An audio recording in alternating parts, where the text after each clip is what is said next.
Hello, hello, and welcome back to yet another episode of Dark Shad-Bros. First of all, thank you to each and every one of you who join us week after week, whether you do it real time or then you go back and watch us on YouTube. We do love you and appreciate your support. There have been some lovely comments from fans on various groups saying that we do, in fact, provide some wonderful entertainment and that we're innovative and knowledgeable. I don't think any one of us, I know for myself, I do not call myself an expert because the moment you call yourself an expert, someone will inevitably ask you a question and you'll say, I don't know. So I think we're well versed in the world of dark shadows, among other subjects, but none of us claims to be an expert.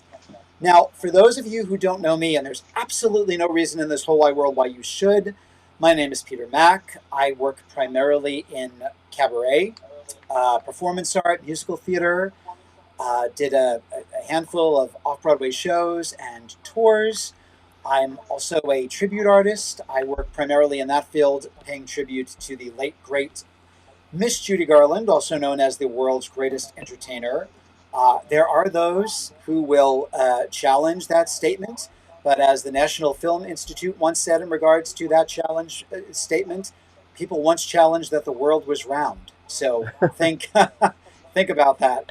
Um, so that's my Mishigas, and I've been involved in Dark Shadows fandom officially since I was 12 when I started going to the festivals. Lucky enough to get to know some of the actors and become friends with them, like Marie Wallace, who is a dear heart, the late great Lara Parker, who I also refer to as my West Coast mom. Got to work with Nancy Barrett for about 8 weeks, Donna Wandry, so been very blessed on that front. And I've also been blessed to make some really wonderful friends. And one of them is a co host of the show, so I'm going to turn it over to Michael Panzerato. Oh, hello. Thank you. That's very sweet. I'm a late bloomer with most things, but with Dark Shadows, I've been a fan for a long time. Sorry, fan. Fan is very Baltimore. Fan for a long time, and but I'm really just getting involved with this thanks to DJ and Peter's invitation to this beautiful podcast.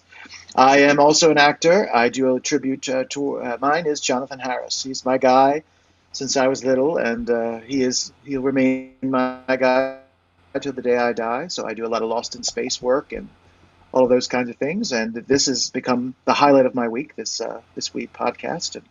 And check us out. Check us out. Hit like and subscribe, and on to the true brains in the rescue of the outfit, DJ, Dr. DJ, the man himself. Hey, hello everyone. I am DJ Schaefer. I am Peter Mack's husband.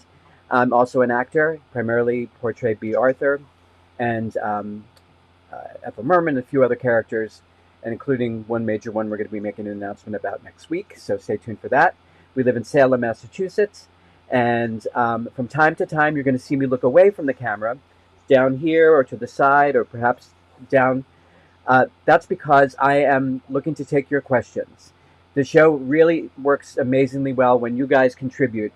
So you can either send me a private message, you can ask a message in the comment section here on the video. I will see that, and we can add the question right into the show real time. That being said, please take a moment at this very moment and like and subscribe if you're watching us on YouTube. And if you are watching us on Facebook, like the page that you were watching us on. We're being simulcast right now in 11 different groups. So back to my husband. Yeah, I can't stress that enough, and I thank Michael for bringing it up. Liking and subscribing is really important. Also, the Facebook page, Dark Shad-Bros, the Facebook page, we need to build that up. That the onus is also on us to add some more content up there, but definitely like and start following the Dark Shad-Bros on Facebook. We will be adding more content to that as we go along. We are now, I don't know, 20 episodes in, I think, maybe 21. This is 20. This Number is episode 20. 20, so here we go. We've made it to 20 episodes. Um, So definitely like and subscribe, and we welcome your questions and comments during the show. It, I agree with DJ. It makes the show a lot more interesting when you interact with us and put in your thoughts or ask us something that we may or may not know the answer to. Now, before we go any further with this, I do need to address I don't want to say the elephant in the room, but probably the Leviathan. We'll address the Leviathan in the room. The Leviathan in the room. Some of you may have heard in our last podcast, and we were so excited. We had been invited to host the walking tours of this upcoming Dark Shadows event at Lyndhurst Mansion, which served as Collinwood for both MGM films, 1970 and 1971. We were thrilled. I must put out there, they approached us. We did not approach them. They came to us and asked. We've been going to Lyndhurst for years. I struck up a rapport with the team there. We had gone back and forth about various things, and they've all been lovely and sweet, and we love supporting them year after year. Usually once, in the summertime and always around Halloween time, and I love the place so much, and was so flattered that they asked us to be a part of this. And then all of a sudden, out of nowhere, we were told that we would not be hosting the walking tours. And I'll be honest, it got a little odd. We didn't quite know, still don't quite know what happened there. We were told that the tours were going to be taken over by the staff. I now have been told that they've been obliterated totally, and that I think money has been refunded for the tours as a whole. It's all very mystifying and very confusing because we can't seem to get a straight answer. And, I want to say my whole life is an open book, but I'll go Blanche Devereaux and say my whole life is also an open blouse. Listen, if there's a problem, please come to me. And fandom is a very odd and tricky thing. And there's a lot of personalities. It's like a family. Not everybody is going to get along. And I just can't help but thinking that this is political. As a matter of fact, DJ and I received an email, a rather long email from someone at about 7:20-ish tonight, inferring that this being relieved of our services may very well have to do with an old political issue within fandom. All I ask people is, if you have a problem with me, come to me. Get it from the horse's mouth and not the horse's ass. There has been a kind of a long-standing thing going on in fandom, and I can say without hesitation that it was something John and I tried to rectify years ago, and the other party just would have no, what would be the word? Rectification? Maybe that's a word I just made up. Made up word, but that's a goodie. Yeah. But I like it. Okay, there we go. So I don't want to dwell on this too long, but I do appreciate that the person would not divulge their identity. And I understand that because, as I said, it can get very sticky. The person who wrote the email would not have. They would not divulge their identity, nor did they divulge anyone else's identity in terms of who they were alluding to.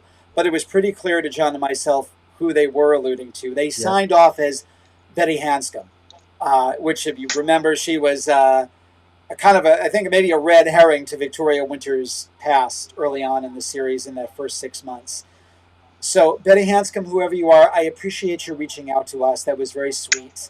And guys, if you hear something, let us know. Again, we're heartbroken and crushed. All three of us were looking forward to being part of the event. And again, realize that there are, in fact, two sides to a story. And you're doing a disservice not only to us, but to yourself if you don't get both sides to a story.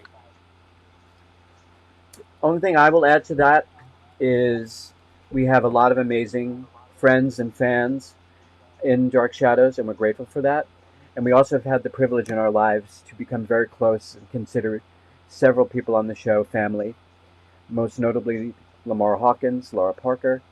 And moments ago, right before we all got on here to talk, we talked before the show, the three of us.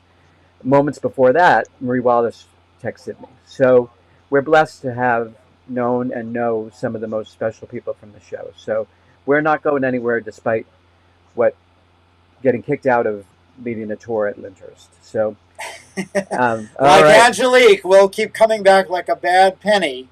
I'll put on my dark brown wig, my black wig next week. The I'll be Nicholas Blair. There we go. Are we still attending the event? Gary Swafford asks. We are not, Gary, but thank you for asking. Thank you, Gary. No, we will not. We will not be there. No, no. And that's not because we were told not to come. We were just told that we were not. We would not be leading this. We're not going to spend money for a place we're not really wanted. I think we'd like. Let's go through it and say hello to all the people who said hello. I'd like a few more details. You know what I mean? They think there's, there's something rotten in the state of Denmark, and it's not their cheese, Rose Nyland. Right. So E.D. Lewis reviews. Hello, good evening, E.D. And let's see who we have next here. We have Gary Swafford. Hello, Gary. Marianne Bell. Hello, Marianne. Bob Pierce, we're glad that you can watch live. That means a lot to us. Carrie Perwicka, who never misses. We love you, Carrie. Thank you for joining. Hey, Carrie, and happy birthday. Happy birthday. Happy 50th birthday, Carrie. And my birthday was 2 days ago, so I just turned 55. I'm the speed limit. So, fellow Pisces, much love. Gary Swafford, like, subscribe, and share, please. Spread the word. Thank you, Gary. That's a really important thing. Let people know about this. And E.D. Says he wished he could go to Lyndhurst. If you've never been, ED, go. It's go anytime. Yeah, go anytime. You don't have to go for a Dark Shadows event. And of course, Mama is here, Geraldine. So sorry to hear this. That's very disappointing. We love our moms. All right, we do. You gotta watch her. She's rough. She'll come after you. All right. We've hijacked the first 12 minutes of the show. So what's today's topic, dear? Well, today's topic, we covered Night of Dark Shadows last week, and we survived it. I'm still, on the fence about Night of Dark Shadows, and of course, there have been various incarnations or proposed incarnations of Dark Shadows. Apparently, Dan Curtis was offered, about 1,000 ways of Sunday. Various ways to bring the show back, including in soap opera format. I think it was the original Fox station that wanted to bring it back. I think even ABC, maybe someone correct me if I'm wrong here, that they wanted it to bring it back as a daytime soap opera. Ultimately, after the NBC series was unceremoniously canceled, the WB came calling, and that's, let's see, we went from 1991 to 2004, so do the math for me, fellas. How many years went by? From when to when? 1991 to 2004. So that is 33. 33 years, no. 91 to 24? No, it's 2004. So 2004. Like I said, not to 2001. 13 years. 11. 13 years. 13 years.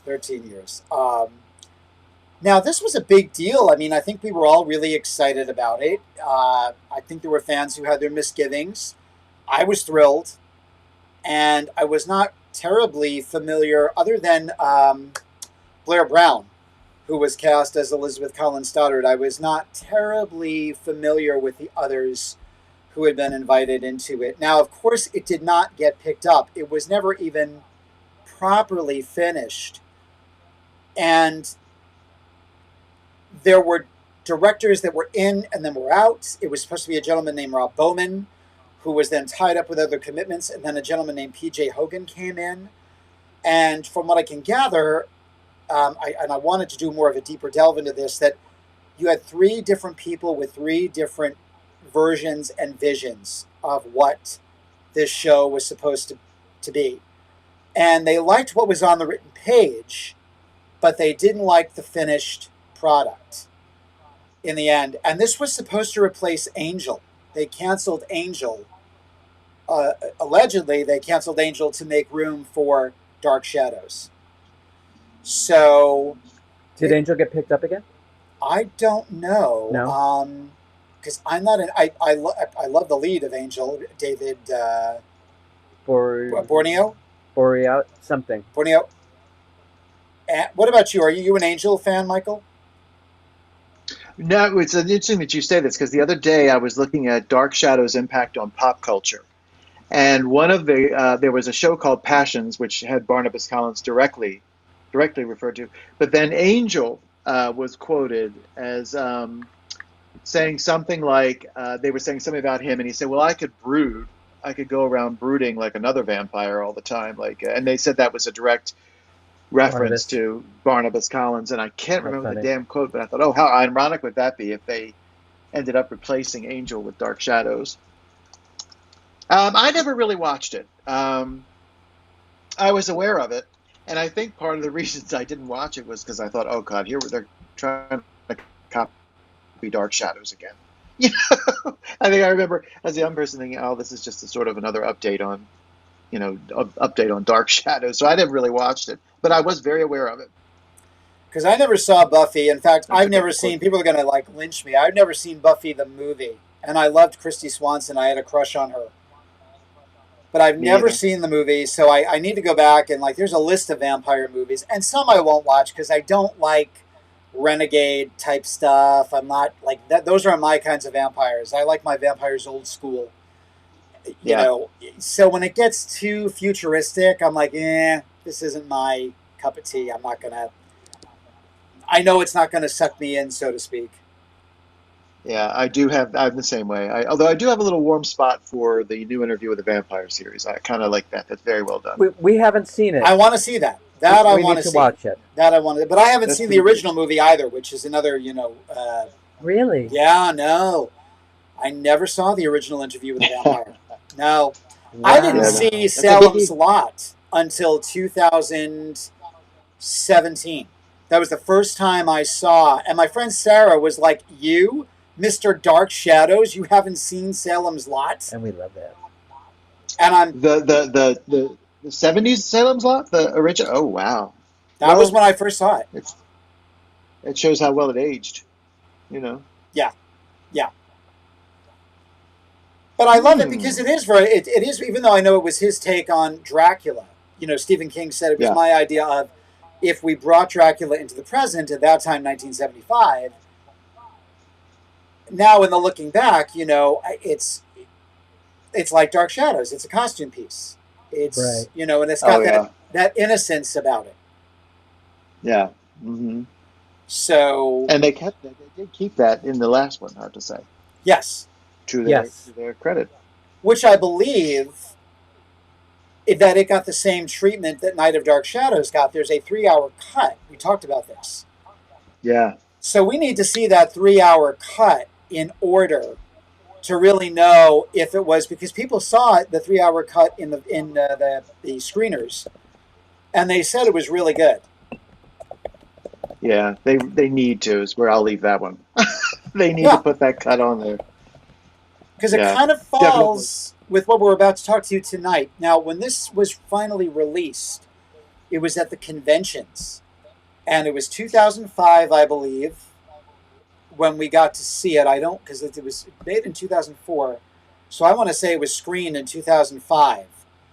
And it was like one of Jonathan Frid's one-man shows. If you know anything about if you wanted to see Jonathan's one-man show, they locked the doors Yes. figuratively. If you left, you could not come back in. And cameras away. They had camera patrol, video to make sure that nobody. In fact, one guy got ousted twice because he tried to film it from the audience. So they were not kidding with this pilot. That at that point they knew nothing was going to happen with it. For those of you who have not seen it, it is on YouTube. It's a copy of a copy of a copy of a copy, so it's not too great to look at in terms of cinematography, but you can see it. There's a lot of red. A lot of red. It's a That was a lot of big, red. yeah. That was PJ Hogan's idea. Those very kind of saturated, oversaturated colors, which I do think give it in some instances, a kind of a cool feel. But I think it starts to get old after a while, and I don't think Curtis was happy with it. I know the one thing that drove him crazy, that there was no mist. No mist. Apparently, this was a big thing for him. He was like, "Where's the mist?" Can we start with this before we go any further? So Yeah. the first thing is how disappointing, and I know Michael feels this way, even though we haven't talked about it. No theme song. Come on, people. Come on.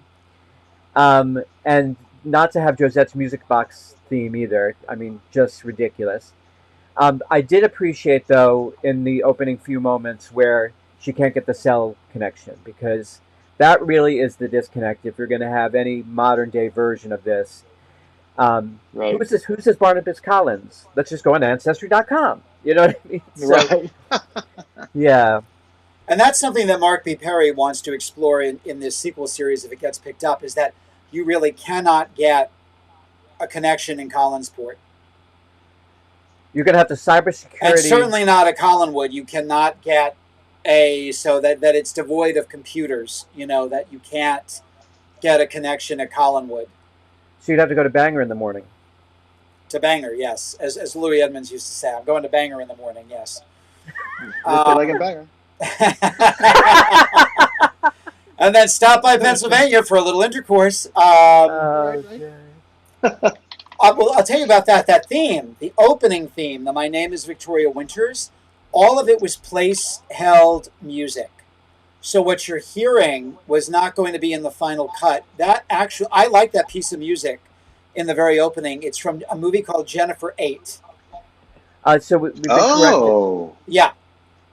We did see this in 2004. That's when it was screened. That's when they screened it. Okay. Sorry about that. Because they screened it at least 2 or 3 times at the festivals. I know that. Thank you, Bob. Yeah. But that's Jennifer. That's a theme, the main theme from Jennifer 8 that you hear being played. And then when you see the wave crash over the rock with the iconic credit, that's the beginning of the theme to Jennifer 8. So they took those 2 pieces of music. Oh, okay. And then the rest is all fill-in. Like Josette's Music Box, you were not going to hear that in the final cut. That was, I think, the actual Music Box theme that Music Box was actually playing. Oh, got it. I will say that Music Box needed to go. I mean, they changed it for the new show in 1991, but at least it looked like an old French antique music box, even though it's actually from a vanity set, and I own 2 of them. Yes, you too can own Josette's Music Box from the new show. I need to yank that out and show it one night. He did an amazing job. It's that kind of show.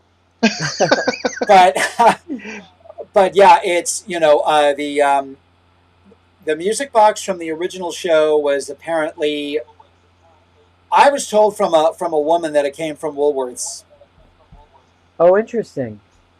So was it a part of the set, or was it? Remember, we were at the Hollywood. No, we were at the Hollywood show. We'll get into that. But this woman's like, my grandmother owned Josette's Music Box. And I said, oh, that's cool. She sent in for the one that she said, no, she owned. I said, I'm like, was she dating Michael Stroka? Which she looked at me, and there's a whole other story there. But she said, no, she said, Peter, she got it at the Five and Dime. She used to keep jewelry and cotton balls in it. The lid wasn't even attached. That's another story. That's which you can see the masking tape on the Music Box. Even Lamar had a funny story about that. We'll try to get that in towards the end of this year. But yeah, the Music Box was this kind of generic wooden box, so that was kind of a disappointment. But I mean, they made a really big deal out of this at the festivals, and it was a big deal because we all wanted to see it. Everybody was waiting with bated breath. And there were so many rumors as to why it didn't get picked up.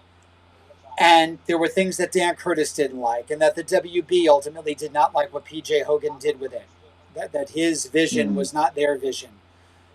One would have thought they would have just brought in another director and started from scratch. Let's just jump on this comment really quick. Bob Pierce said 91 was the last shot and should stop there. We respect that you feel that way, Bob. I disagree. All 3 of us disagree. But I respect your opinion, Bob. Totally respect you and your opinion. But we really feel that there's an opportunity to bring Dark Shadows back. And there's been opportunities to bring it back in many different forms. For a number of reasons. Yes, agreed. Well, yeah. Michael, you chime in there, and then we'll get. And I think that for the reasons that it was so strongly beloved in the original run. I think that there are still people finding their way in this world in a cold, kind of cruel, rough place, and I think that these characters would resonate and help them find a happy place to be, like X-Men. I think that Dark Shadows would be a great answer for that, or a great aid, I should say, a tool as Yep. they go along, not just Yep. for the fun of it. I I like the cast. I do like the cast. And let's start Hmm. there. Marley was totally against type. Marley Shelton, who was cast as Victoria Winters, they clearly were going to give her a little bit more chutzpah. She was not going to tolerate any crap from David. Of course, she realizes too. I like that David is damaged. People over, and it's in Art Wallace's Bible for the show. He's got these two batshit crazy parents. There's a reason David acts the way he acts. Right. Right, And right. so, I agree with you. yeah, it threw people that Marley was blonde and short haired. They wanted the long, dark haired Victoria Winters. They did swapping with these ladies because you had a short blonde haired Victoria Winters. You had a redheaded Carolyn, Yep. who is a very talented Hmm. actress, by the way. Miss Chastain can do no wrong in my eyes. Amazing. And then you had a long, dark-haired Angelique. Isn't she Academy Award winning, Jessica Chastain? Yes, For the help. Yeah. yes, she Yeah. won an Oscar. Yes, I don't have her credits in Hmm. front of me, but And I think they went red for red because Blair Brown has that reddish hue to her hair. right, they were trying to make a direct corollary between Carolyn and Elizabeth in a lot of ways. In a lot of ways, Blair Brown, who I love. Blair I love her Brown, in this great part, actress, and I loved her in this part. great actress. I didn't like where they were going with Elizabeth out the gate because she was coming off a little featherbrained, if you know what I mean, Michael. Yeah, oh yeah. And she was also way more emotional. Like when Roger storms away, there's a scene when David sees, I can't remember who he sees, but Roger storms away and she starts screaming, Roger! Roger! He needs you. He Well, you needs wouldn't say you. that. Yeah, Gene Simmons or Joan Bennett, but you Good know, point. That's a good point. And he's hateful. Martin Donovan, oh my God, what a hateful son of a bitch. yeah, he's a prick. The character, I mean. Very much like Louis in those first 6 months of the show, because Louis is not terribly likable in the first 6 months of the show. Or in the movie, or in the or in with Finnis in the beginning, they Yeah, kind of really come off hard with Roger being a lousy father, and You know, this one he really hits the ball out of the park. yeah. Part of the problem here is that the entire pilot, from opening bong to final bong, is 39 minutes and 41 seconds. So they really try, in my opinion, in this episode to do too much. And part of what happens here is you lose focus as an audience member because there's so much exposition, so much backstory. Um, I don't think they needed to bring in Angelique in this episode. I don't think that they needed to um, have uh, Julia Hoffman in this episode necessarily.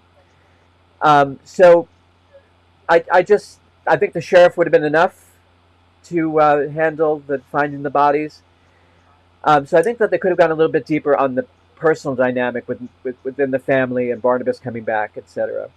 who this time the sheriff was going to be the Willie Loomis from the original, from the 91 series. He's a little bit of a doofus. Yeah, He's a little bit of a Oh, Jim doofus. Fife. So, in other words, yeah, the Sheriff Patterson was almost going to be the kind of doofy one, Oh, interesting. you know. Okay. And let me say this, I can go on the record as saying there were people that were not happy that you had an Asian woman playing Julia Hoffman and a black man playing Sheriff Patterson. I mean, I heard that flat out Ridiculous. Come on, on people. on old boards, in whatever. Like, you were desecrating Dark Shadows by making it multi-ethnic. So that I take issue with. Yeah, slightly. Yeah, yeah, Wow. yeah. Mm-mm-mm. People were not happy that there was going to be a multi-ethnic cast, which I'm like, really, guys? Come on. Really, in 2004? Wow. Jesus. Mm-mm-mm. I agree with you. It felt, first of all, I didn't look at how long it was when I watched it. So when it ended, I thought, oh, this must be in two parts on YouTube because sometimes they break things up Right. in part Sure. one. And then I thought, ooh. And the reason I thought that way was because I thought, well, dark, like I said, I don't know if I said it on the show last week or when we were talking, but Dark Shadows was one of the few things that had an origin story. So right now, everything has an origin story. In those days, they didn't, and Dark Shadows was one of the few series that did have the whole 1795 was an origin plot. So bringing out Angelique, I mean, before we even know what's going on with Barnabas, was a little rushed. So I agree with you 1,000% there. Yeah. Barnabas was an interesting character. Spend a little time getting to know him. There is also a really it moves so fast that there's a scene, we've talked about this before, when she goes to the old house with David and she sees that Willie's no longer wearing his glasses. And if she hadn't pointed that out, I question whether people would have noticed because it was moving so fast. Yeah. Whether people would have noticed that Willie's a little enhanced. He's Willie 2.0. He's moving on a different level now. And I did love the tomb, the awakening. I thought it had a lot of Brilliant. comedy in it too. Yeah. Let's talk about the sets because now once again they threw red herrings at the fans because I think at one point they said it was being filmed in British Columbia, and that rumor was going around, and then the other rumor was that it was the Batman house, which I believe was also the Clue mansion, was going to be Collinwood. Oh, They kept, but apparently this was to keep fans away. All of Off this the was track. lies. Got it. They didn't want, Greystone this time was utilized in a much better way than it was in 1991, particularly by showing the gate as Willie drives her in and you see the house hulking on the side. I loved that. I mhm. also loved the shots that revert back to the original series. They had these wonderful shots of the house lit up at night with just like the two windows glowing. And they would do that from time to time to get from scene to scene. And it was just like those great old shots that they took up at Seaview Terrace. So the house was being utilized in a much better way than it had been in the 1991 series. Plus, Collinwood in this show is the old house from the 1991 show, and it's been set dressed. So that is the main entrance to Greystone where she walks in. Of course, we all remember it as the staircase to the old house where he beats up Willie, and where Mhm. Sarah appears to him, and Angelique comes floating in. But they did a great job. Like there's suits of armor and paintings, and they had a $6 million budget for this. Wow.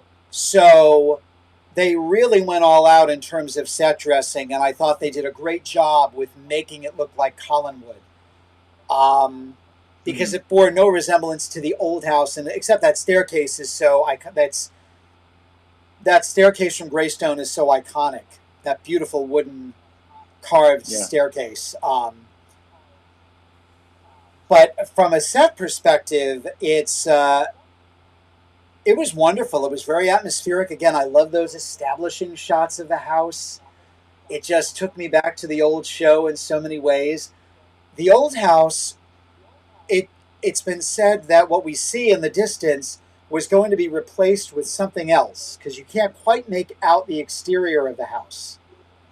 Mhm. The interior is an old famous theater in Los Angeles. So when you walk into the old house, you're in the lobby of this beautiful old theater in downtown Los Angeles, I believe. Yep. Josette's bedroom is the woman's restroom, No, but it looks spectacular. Sure did. it gave me a very southern vibe. I don't know why I had a hard time. I kept Yeah. placing it in the South. Both houses I kept more so than Maine. Like, and even though the 91 was shot in L.A. or in California, I got a very Maine vibe. In this, I kept getting a more southern, warm weathered vibe. You didn't have the storm feeling and all of that as much as you did. But Well, I liked it. I mean, it was spooky.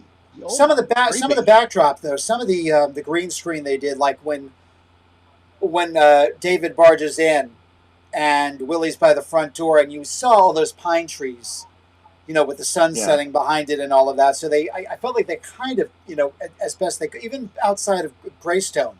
I don't know if they added them, if they were CGI'd. There were a few more pine trees in some of those nighttime shots with the windows lit up. So I don't know if that was CGI'd or if they were prop trees that were added. I bet it was CGI because you see some green pushing through. So green screen pushing Uh, through. So I bet you're right. And John, you Interesting. mentioned DJ mentioned about her not being able to get a connection. I don't think we can see it as well in this copy of a copy of a copy. They wanted the town to look like it was frozen in time. They wanted the town. They wanted it to look like that Collinsport was from another time. You can't quite see it that well, and I think it has to do with. But that was the thinking, is that this town is not like any other town in America. It's somehow frozen in another world. Got it. which I think wasn't that Mr. Fritz?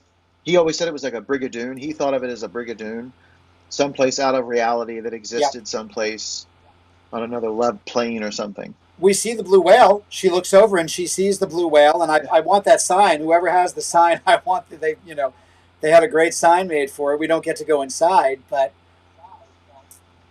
it's I thought from a set perspective,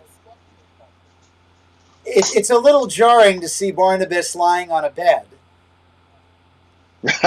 What the hell? They were gonna You know, do away with the coffin.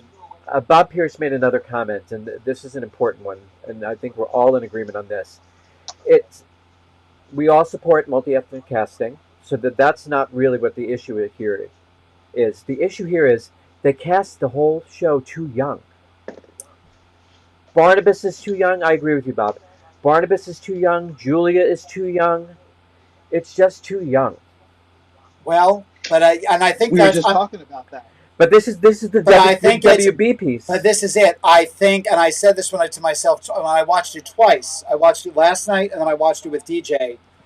And they wanted a younger demographic. They were going for a younger demographic here.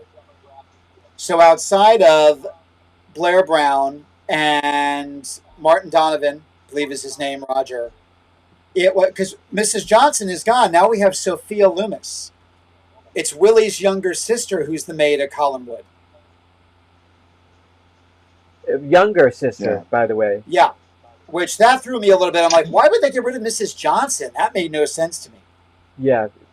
Well, I want to say about that is, and I think this is what still separates the original series, and I think the 91 in general, from other shows is, go as far as going for the younger demographic and all of that. And, trends, whether it's fashion or in television, it comes and goes, it changes. One minute you're in tight clothes, the next minute you're in baggy. One minute shows are great. But style is another thing entirely. And style stays, it goes across. And I think the original show had a style of, like, it goes back to what he's saying about age, is the whole established theater actor presence that was brought to the original series. Thayer David, Julia, Grayson Hall, Louis Edmonds, Joan Bennett brought a style to that show that Ben Cross and Gene Simmons together and Joanna going, they had a style. This, you did feel like it was another WB show going for like Dawson's Creek, Yeah. Party of Five. Not that it was bad, but it didn't have the same kind of Same page as you. because there were points of it. Right, there were moments where it was scary, like creepy, like Barnabas's entrance when she goes to the old house, that shot of him from far away, and I think they were going to make him scary, and I think that might be a mistake to go too hard on Barnabas being scary. Because again, it's about listening to the fans. What made the show go to begin with The fans liked Barnabas. They liked, things. You should go with those. Stick with what works. But see, I liked him. And Yeah. twice through within a night, I said, he's so gentle. He was so gentle. He never gave off, and we never see him beating anyone up. All of that's been Nor do we see a Kane. I know.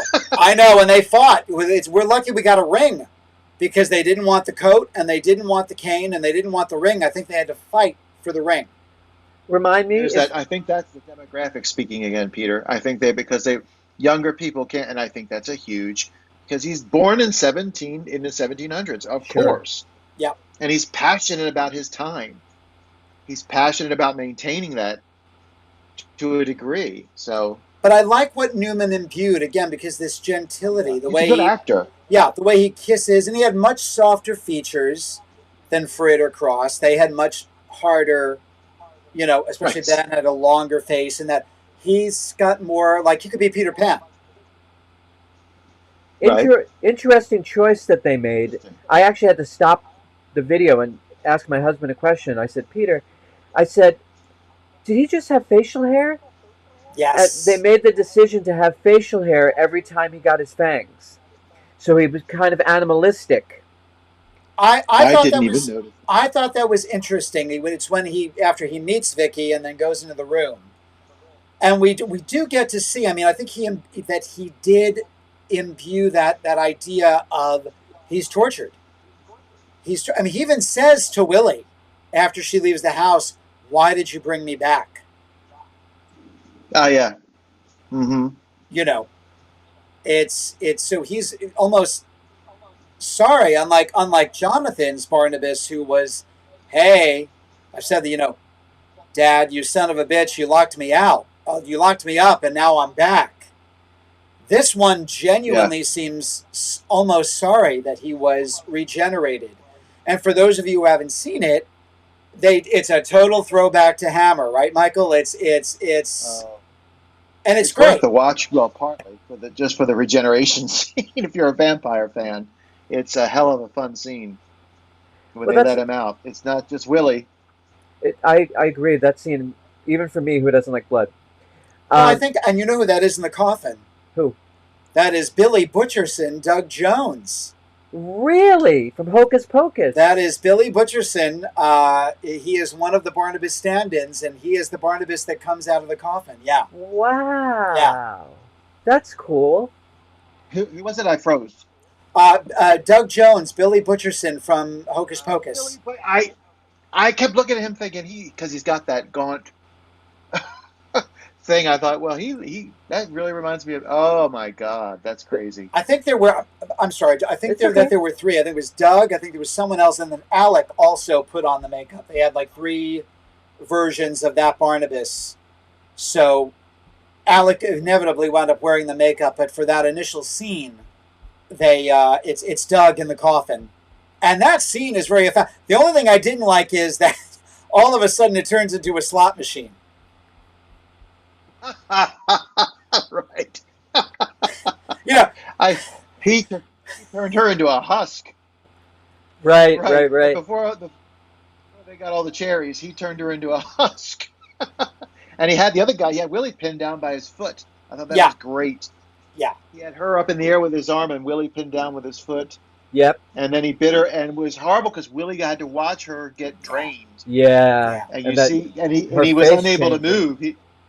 He was like, he couldn't get out. It was really creepy. I mean, that was it's worth the watch just for the slot machine. It was an interesting. Well, I love the mausoleum because I was like, oh, even the door is kind of reminiscent of the door from the old show. And then they go down. Then they go downstairs, so it's a little bit like House of Dark Shadows. They go downstairs. Mm-hmm. They get rid of the ring, and you have to pull the dove in order to get into the room. Mm-hmm. So, I mean, there was definitely... I love the fact that Joshua went to the point of loading the casket over with garlic. That was great, too. Yep. You know what's interesting is... And that Barnabas... I'm sorry, John. It's okay. And that Barnabas wasted away. Because we all have different ideas as to what happened after he went into the coffin. And it's very plausible that from no nutrition that he would have just died. Yeah. Hmm. Indeed. What's interesting I is like that that she tried to explain the garlic as a ritual, some rite, ancient burial rite. That was pretty cool. yeah, Sorry, that John. no, that is interesting. Go ahead, John. I interrupted you. No, what you said earlier about him having um, being upset that he's come back. You know, you see that most clearly when Vicky leaves the old house, and he turns. Not only do we not see him beat up Willie, but you see him turn to Willie and say, "Willie," with the most sincerity, "Willie, why did you bring me back? You know, I'm reliving my past. This isn't something I ever subscribed to or wanted. You know, all the different things you could breathe into that. It's precisely those kinds of moments that we're really robbed with fleshing that out. Why does he feel that way? When is he going to see Vicky again? Um, so, And I love Zachary as Willie. what's I not mean, to aside love? from the fact that I have a crush on Matt anyway, and yeah, it's true. What's not to like? I did. It was he wasn't the dimwit that Jim Fife's Willie was. Yep. He's a little bit of a badass because he actually like purposely bumps into Roger when he brings Vicky in the house, and he's got a chip on his shoulder, so he's got that John Carlin thing going on, in terms of, like don't mess with me. I got her here, right? She's here. It's similar to what NBC did with Dracula. I remember ED watching that Dracula series, and I only watched like the first 3 episodes, and I thought they're totally ripping off Dark Shadows with Jonathan Rhys, right? He was Dracula, Jonathan Rhys.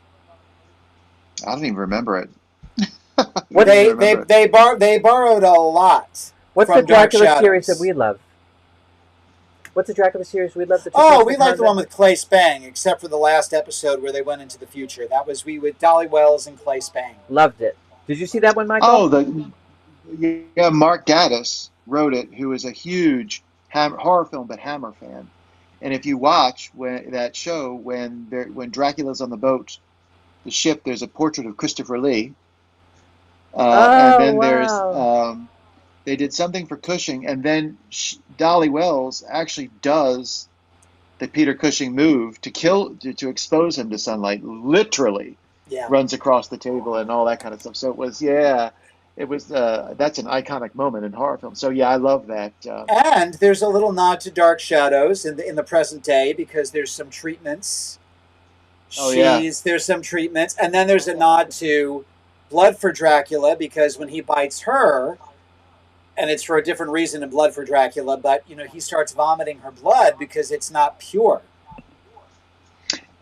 And two, I don't know that if people haven't seen the treatments that the Van Helsing treating him, the Van Helsing character treating him. Julia was meant to be a Van Helsing-ish character, right? More so than Woodard, I heard. Sure. So there's another direct nod to what was going on in Dark Shadows. Yeah. We have to just put Renee up here really quickly. Renee. She loves your willies. Yeah, she played the character. I'll tell you something, Renee. Johnny Carlin visited the set. Now, there's a picture of him with the two demon Barnabases, the decrepit ones. There's a picture of him standing in between the two Barnabases. But he met Matt, and he apparently was lovely to Matt, and that Matt was gushing, and they had a nice chat, and, here's the passing of the torch. But also, I believe that Johnny Carlin was in talks to play Sam Evans. Wow.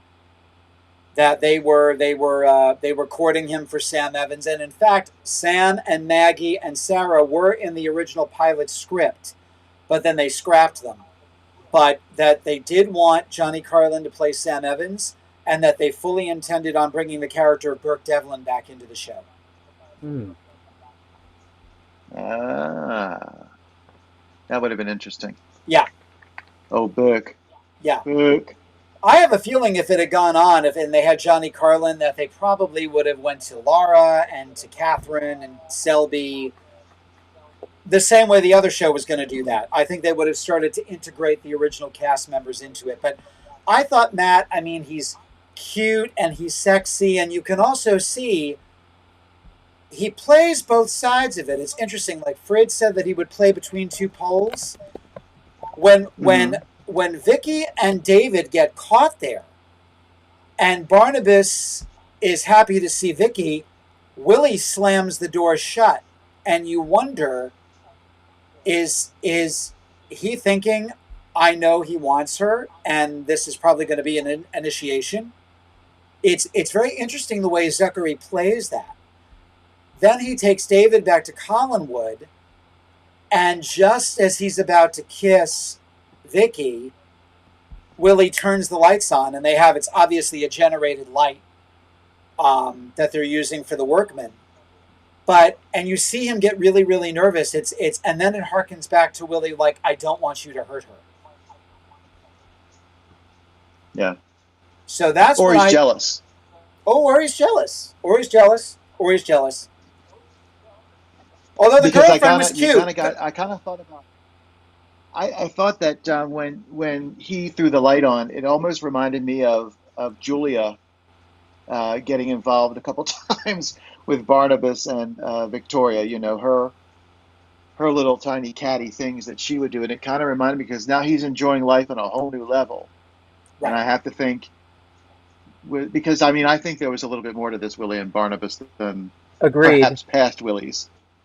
I think And Can we address that? Can we address that? yeah. I mean, it's there. It's inherent. Now, from what I was told through the grapevine, and this is by people that work in the upper echelons of DS, that it was Zachary's choice. And you really watch that scene when, now the hair he's got, well, kind of like this a little bit. He does have a mohawk, but he's looking all cool. The little round glasses are gone, and when he says, I don't know, ever since I met Barnabas, I just feel so much stronger. And that was Matt apparently suggesting that there was a little bit more to Willie and Barnabas than met the eye. Knockenuppenstringle?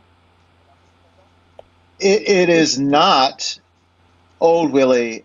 It's not John Carlin or Mr. Fikes Willie. They were terrified of him. In the original, Willie wanted to get away from him, and he was trying to save her from going down the same path.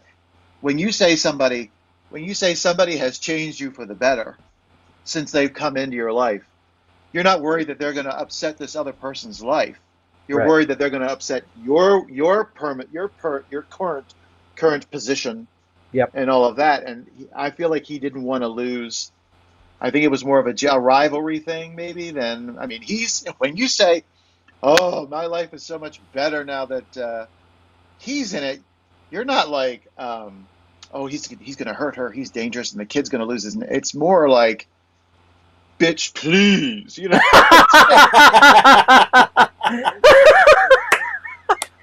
I'm like, yeah, this guy's. He's more going. He's doing the Julia route, with the flowers. He takes the flowers out of her, that whole bit.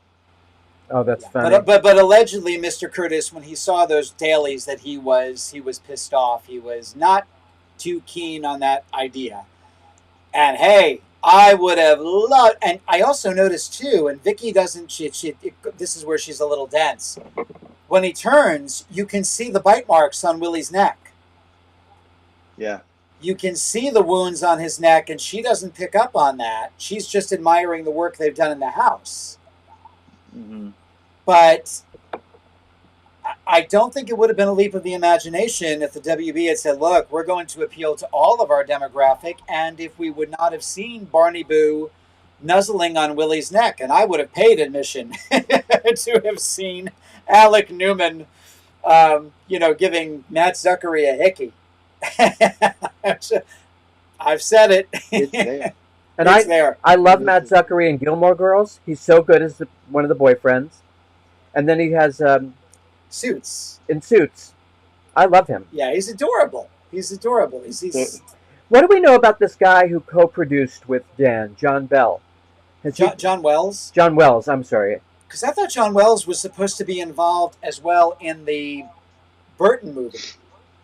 Oh, interesting. Unless I'm getting my John Wells's mixed up. So maybe he had the rights. Maybe it was That that kind yeah, of thing. that he was also originally involved in the Burton movie, and then they scrapped his idea. I think, and I know I'm belaboring this point, but just to put an exclamation point on it, I think Dan Curtis was asleep at the switch here, not allowing this to be a 2-hour movie. Really, really, really. I think that would have set the course for the show in a different direction. I think it was WB, not Curtis. I'll give him props. No, because Dan didn't like things cut. Look at Night of Dark Shadows. We got a 2-hour pilot, and this is Okay, my issue fair with enough. audiences, where they go, "Oh no, they're never, they're not going to want to sit through that. If it's a good story, they're going to want to sit through it." Yeah. We needed a 2-hour pilot with this cast so they could have fleshed more things out. Kelly Vance, Willie's girlfriend, who is not long for this world, and I thought she was delicious. She was, even though we got it for 2 minutes before Barnabas, sucks the life out of her and throws her in the docks. She mentions she's Professor Stokes. So Stokes, he was going to be coming in there soon. They dumped every name. They dropped almost every name other than like Patelfi and Right. Diablos and all. I mean, they dumped so many names into this 30-minute world. It was strange. And again, strange with Willie, like, he was this apparently football star. That he was, Yeah. and then somehow something happened that. But see, yet again, we don't get that. It's just kind of, we have to accept it at the audience that he's working for Barnabas. All of that kind of, those Actually, layers of, wait a minute, how did he get? well, Vicky says, I thought you were working for Roger. Right. Oh, I traded up. I traded up. I traded up from one Collins to another. Oh. Hello. Oh. There it is again. Willie was getting the scaff. Free Willie. Free Willie. Willie was he was experiencing a whole new world. On But so yeah, many and levels. you know what? I like. Okay, let me tell you what I like about that though. Yep. Anybody who says to you that they like the Barnabas Willie dynamic, when Barnabas was abusive to Willie, he's lying. We all love it so much better when Barnabas. I mean, we like that he's dangerous, that he does, can be dangerous. We like that. Otherwise, he'd be just a wishy-washy vampire. But we all like the bond between Willie, Julia, Barnabas, and the family and all of that. And this Willie, and I think, and you got a good sense of this from Mr. Fife's Willie, that they would follow Barnabas to the end for whatever reason, to the end of whatever he needed, because there was something about him, yeah, whether it's a sexual attraction or a friendship or whatever. And I like that. I prefer that that he's got something in this besides terror to keep him attached to Barnabas. I mean, they face some pretty nasty things coming forward, and you need that. I think I enjoy that whole connection. I liked it too. It was I'm glad that we didn't see Willie getting thrown down the stairs and beaten up, and I'm glad. Not to say that he may not have had any moments with Willie where he would have threatened his life. Right. It's and again, even being resentful. Saying, "Why did you bring me back?" Right.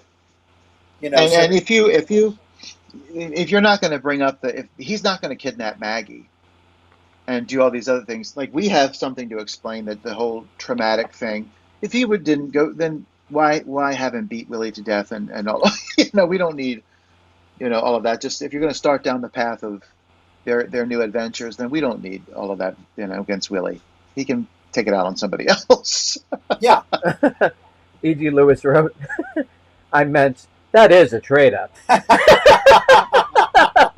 I'll tell you, Ed, I'm watching this twice back to back. Alec Newman really drew me in because, again, that he's just so soft spoken and so, old world charm. he had that He's old world he's charm. extremely soothing. Yes. He has a very soothing voice, and he does a lot with the audio dramas. And what I was surprised about was that they didn't have him just play Barnabas in the audio drama. I mean, the other guy who does it pretty good, but I think that quality of voice that you're talking about would have made the audio drama Barnabas a little bit more appealing because Interesting. he's genuine. He's got that genuine sense of peace and calm and about his voice and silky voice. Like you could be caught up in the voice. Yes. Yeah. He's very charismatic. I mean, there's just something there that you're like, I like that. Except for Roger. Roger is, Elizabeth is stunned and taken in, and Roger's just like he looks at him and he's like, and Yeah, you're just staring. yeah. He's kind of a doucher. I don't like this Roger as much as, and I love the bond between out of the gate between Edmund's Roger and Frid. The bond between them, like he's like, oh, this guy's a true Collins, and and this one's like, I know our family lineage pretty good, and I don't know you. you know, It's true. all It's right, true. buddy. And again, everything is happening within That's why they're playing to the younger demographic because Yeah, within milliseconds he's asking for the old house, which I realize he does in House of Dark Shadows, but that was a movie. movie, right, right. I agree. It was way too. I mean, it's nobody's fault, the actor, I suppose, or the director or anything, but that is way too rushed for Dark Way. Shadow. And Angelique, I did. She kind of had a. I suppose we're not supposed to say that anymore. A Romana Yeah. look to her as a ghost, and the dagger I didn't understand. Other than her letting him know I'm back, I didn't understand the need for the dagger. Yeah, we all thought. Yeah, I remember like when you're a diehard geek fan and you go, wait a minute, he shot her, which I know he stabbed her in the 1991 series, but you always go back to the original, and, Right. and you're, No, you're I'm with like, you. oh, and again, it was a group activity because he says, we buried her with this still in her. Yeah. And the thing that's to me tragic about that, what we're talking about, the death of Angelique in the original versus the death in the 91 series, is they're going already for a more violent end to Angelique. And when you do that, what that says to me is that they were going to make her a nasty, mean, Macbeth like witch, and that's not who the character should be. And I love when I don't think people realize the genius of that writing when Barnabas shoots her. He realizes what's going on. He shoots her. First, he tries to poison her. The suspense of him doesn't work out. Then he shoots her. She doesn't die. In her, because it's her fear that she's going to die and rage that makes her curse Barnabas. Right, It's right. not when she lives and realizes what's coming, she tries desperately to save him. Now we don't know if it's because she's scared of him fully, or if it's because she's in love with him, or maybe a mix of both. But Sure, there's desperation. Those days when she's trying to save him are brilliantly acted between him and her, sure. and Thayer David. Those are some Yes. brilliant scenes, and you would have thrown that all away with this whole nasty dagger thing. And But I hate to isn't see some of that stuff go. isn't it interesting though that not only is she the direction that they were going, to your point, this haggard, wicked Macbeth witch, but the fact that she's a vampire. And, the fact that she shows her fangs and that's the last frame that you see, I Yeah. just thought that was a very interesting choice. Just, Oh yeah, I think they were. I think she was going to be a. I don't know. I could be is way that, off, but I is, had the sense they were going through like a Bathory Ingrid Pitt thing with her rather than Laura Parker, and that could be just me, which was interesting. And she definitely had the look. She definitely is, has the look, the Ingrid Pitt look. was Ingrid Pitt part of an origin story of how somebody became a vampire? She played Countess Elizabeth Bathory. Karnstein, Carl yeah, Karnstein. and Karnstein and Bathory, and so they made one where she was Countess. They called it Countess Dracula. I don't know why, but then she was in the Vampire Lovers. Woo! Many a long summer night. Anyway, Is she the one with the big she was the boobs? vampire. Well, they all had big Oh yeah, boobs. Got it. They all. the one that was bathing in the tub, and the young girl gave her the towel. Was like, "Well, hello, Frisco."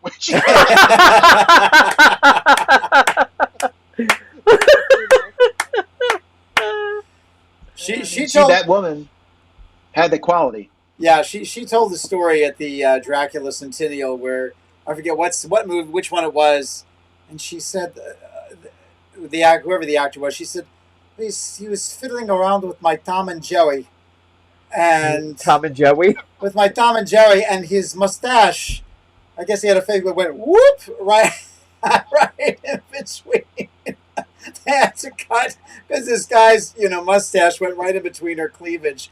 You know, I boy, don't, what a lucky mustache. I don't think the audience knows that you went to the Dracula Centennial. I mentioned that last week. Yeah, I went Oh, to you the did. Dracula Centennial where Dark Shadows was represented. Yeah, yeah. Laura was there. As it should be. Yeah, yeah. It was very interesting. If you think Dark Shadows festivals were interesting, oh, the Dracula Centennial was a hoot and a half. Hey, lady. Well, it goes back to what I was saying too about, the difference between going for a trend and what is stylish. Miss Parker was stylish, and her acting was very styled, and I can appreciate them trying to. Oh well, we can get it. We just walked out of Angel and Buffy. We can get these young people, and there are diehard Buffy fans. But I'm telling you, Miss Parker said it once. Somebody with like a merchant ivory eye Yes. could take Dark Shadows into a whole Bingo. other realm. Bingo. And I think that's where we are right now in the world. Hey, Michael, do you know the answer to this question? Have you guys heard that my fave actress Isabel Huppert is going to play the Blood Countess Elizabeth Bathory? I can't wait. No, but I will be looking that up Yeah, because I love Elizabeth Bathory's story. Gary, give us some more information in the Let's see. comments. We'll check it out later. Yeah, no, I wasn't aware of that. I still have to watch Nosferatu. We haven't seen that. John's not going to be able to watch Nosferatu. I will not. Don't like the blood. Yeah, he's not going to be able to watch Nosferatu. Getting it. Go ahead, John. No, I wasn't going to say anything. Oh, I thought you were going to say. No. Just in terms of bringing it back. So again, having Angelique in there, you're putting too much into this 39-minute pilot, Agreed. and we're not getting enough character exposition. I did like Jessica Chastain, although we only get to see just a little. I mean, there's nothing I don't like Jessica Chastain in. She's amazing. I I'm the will same way. watch She's brilliant. her scenes with Octavia Spencer in The Help over and over and over again. Just those scenes. As a matter of fact, she's trying to get a movie made, I think because she realizes the fans want it, of what happened to the two of them after the movie. Just a movie about Oh, I those would two. love that. Wouldn't it be great? It'd be really, really great. Oh, she's such a sweetie. Yeah, yeah, Mm-mm. yeah. So I liked the little we got of Carolyn. And then we get to see her with Jason Shaw, another Hubba Hubba Zing Zing, who has a little Joel Crothers going on there.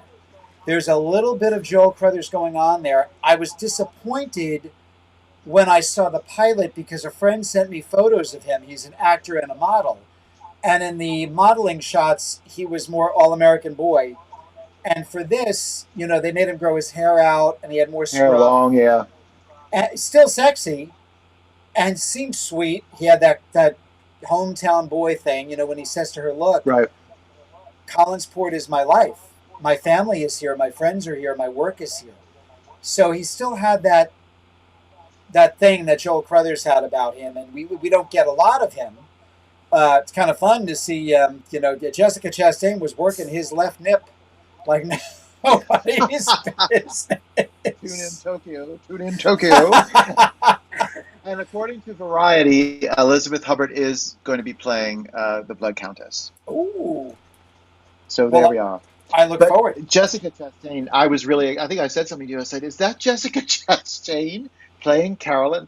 Now, what I think about that is, I think they honestly found a great actress to play, because Miss Barrett was a tough act to follow. She had such a broad range, and I think with that choice, had it panned out, Jessica Chastain could have done her honor.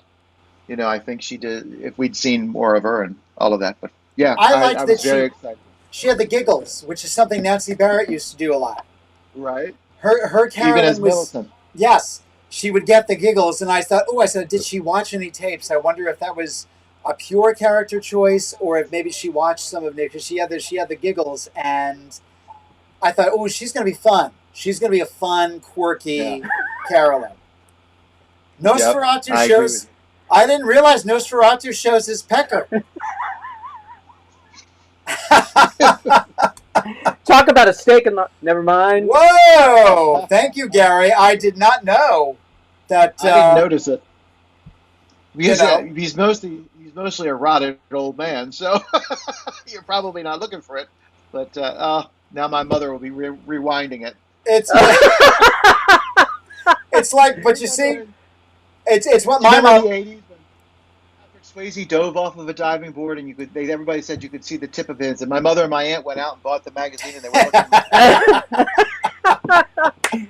Oh, we've just outed Geraldine. We apologize. No, no, Wow. but it's like my mom would have said. Yeah, but look what it's attached to. Right, exactly. Must be platinum. You know. So again, I think Jason Shaw was a great choice for Joe, even in the 2 minutes that we see him. Mhm. Kelly Hugh, Julia Hoffman, again, quick, but I thought I liked what she was doing. She had a Lucy Lewis in Elementary, and she carried herself like Grayson. I mean, she had a very serious. So I don't know why people would have a problem with her Well, being Asian. I find that yeah, extraordinary. But anyway, yeah, Christ. yeah. But she did. She had a very Grayson-esque kind of professionalism about her, and you know, And you can this see that, world. obviously she's starting to put the pieces together. We don't get anywhere because when they find, and it's great that he doesn't kill a relative. Sorry, I'm screwed. mom. Sorry, Mom.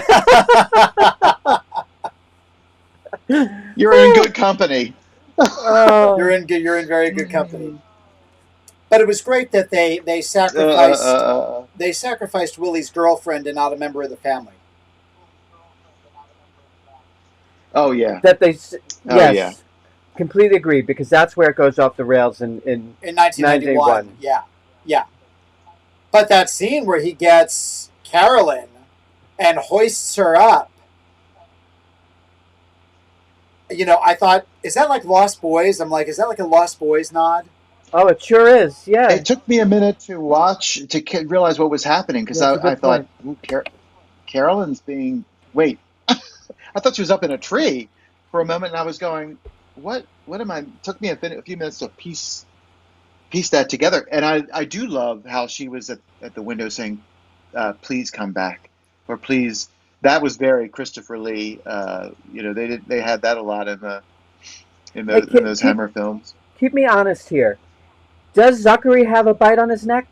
Yes, I said that. Oh Okay, yeah. Yes. I missed that. You Sorry. can see the marks. It goes right over Hmm. Vicky's head, but you can see the puncture marks on his neck. I thought I saw marks, but I wasn't sure. Okay, I apologize.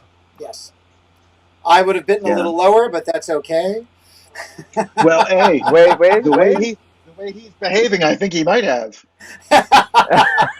Like, if you've ever seen I Love It, I watched it on a loop as a kid. Once Bitten with Lauren Hutton. I just watched that this week. Tell me you liked it. Please tell me you liked it. I love that's one of my favorite. I did a whole bunch of '80s vampire movies, and that was the first one. Tubi has it, so if you have Tubi, you can watch it if you've We have never seen Tubi. it. But oh, Are you? Cleavon Little. Oh my God! Who Marie worked with and loved. She loved Cleavon Little. Uh, But it's so great. She's like, "Are you going to bite my buttons?" But you know what's interesting? Two things I learned about watching that movie was Jim Carrey, not a bad dancer.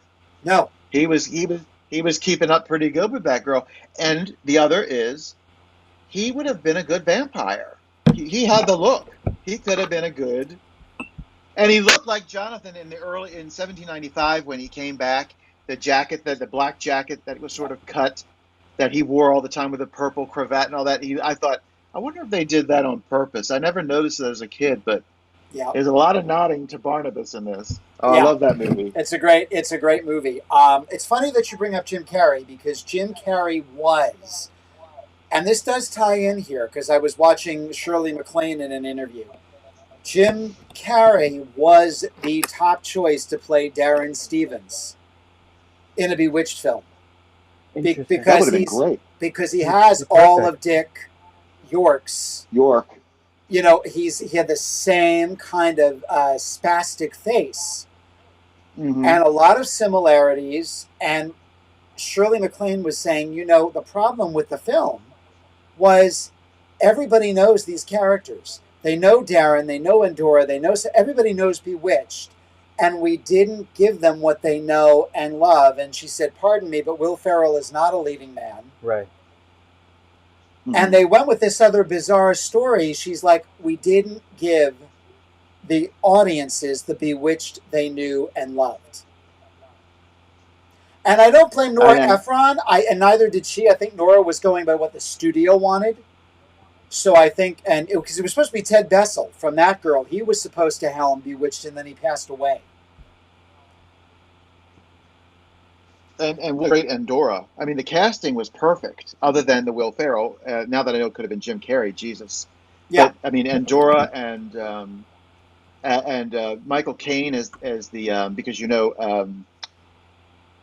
gentleman played her father, Maurice Evans, huge Shakespearean and a huge West End actor. He wasn't Peanut.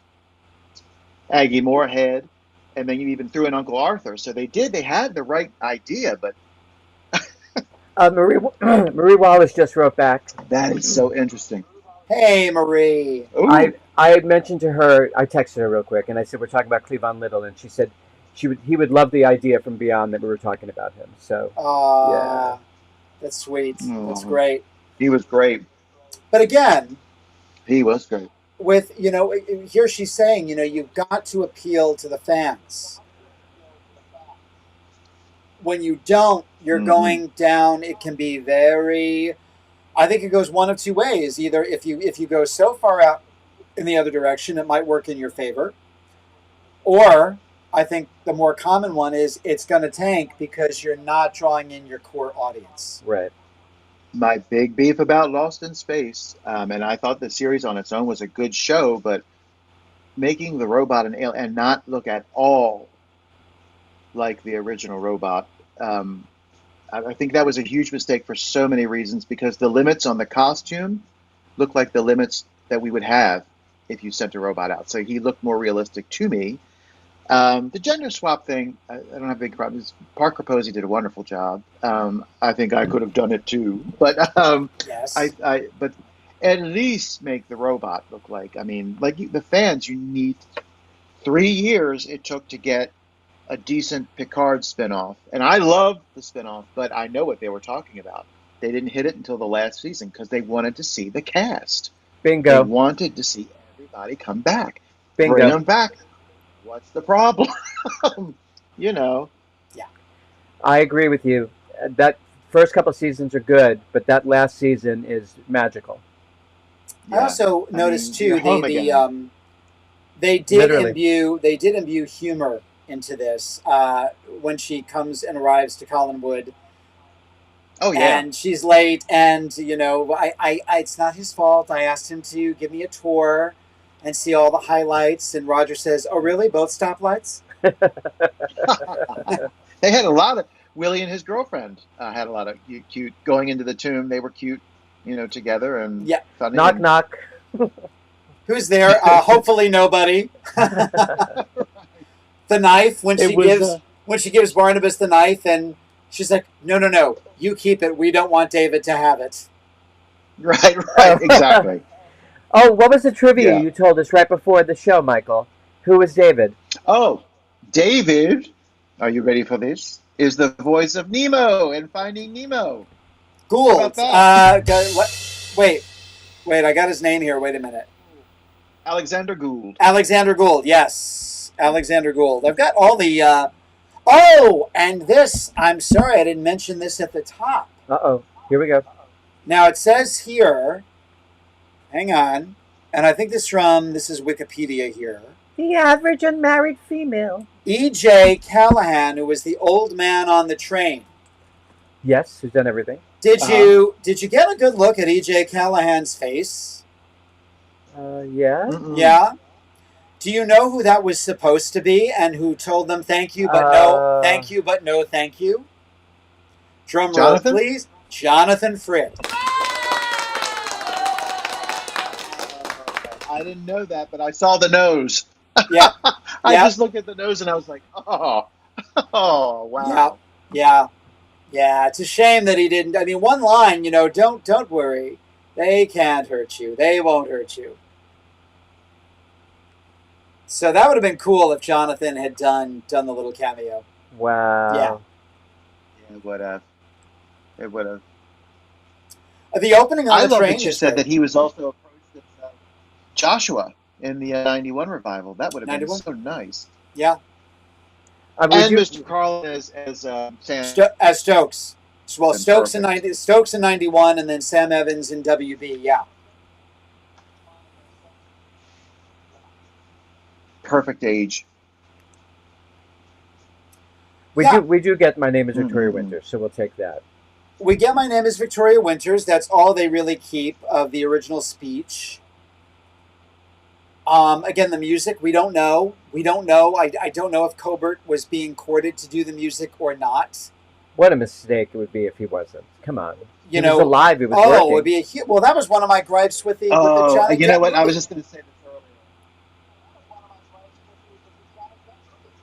I was thinking about this, DJ, earlier when we talked about it, that when I am such a creature of habit, and I am so programmed by this show that when you see the house in the dark, if you don't hear that darkness at Collinwood music,